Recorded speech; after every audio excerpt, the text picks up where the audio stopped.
جانور کے بچے پر زکوٰۃ کا کیا حکم ہے؟ چنانچہ جانور کے بچے بکری، اونٹ اور گائے کے بچے پر زکوٰۃ واجب نہیں۔ ہاں، اگر ان بچوں میں سے ایک بھی نصاب کی عمر کو پہنچ جائے، جو بکری کی نصاب کی عمر ہے، تو باقی بچے اس کے تابع ہو کر کے نصاب میں شمار ہوں گے۔ البتہ وہ زکوٰۃ میں نہیں لیے جائیں گے، یعنی زکوٰۃ میں وہی پوری بکری یا اس کی قیمت لی جائے گی جس پر زکوٰۃ کا نصاب پورا ہو گیا اور سال پورا ہو گیا ہے۔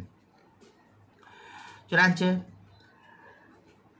تنویر الابصار مع الشامیہ مع الدر المختار میں ہے ولا فی حمل ولد الشاۃ وفصیل ولد الناقہ وعجل ولد البقرہ۔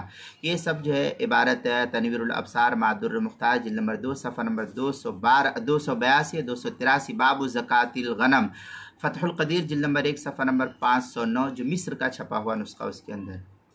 دوسری صورت یہ کہ اگر کسی کی ملکیت میں بکری کی 39 بچے ہیں اور ایک بڑی بکری ہے، سب کو ملانے سے 40 کی تعداد پوری ہو جاتی ہے، تو اس میں سے ایک اوسط درجے کی بکری زکوٰۃ میں اس شخص کو دینی ہوگی۔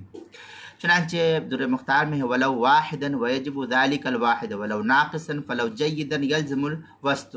یہ در مختار مع شامی جلد نمبر 2 صفحہ نمبر 283 باب زکوٰۃ الغنم، جو HM سعید کا چھپا ہوا نسخہ ہے۔ بدائع الصنائع جلد نمبر 2 صفحہ نمبر 15 پر اس کو نقل کیا گیا ہے۔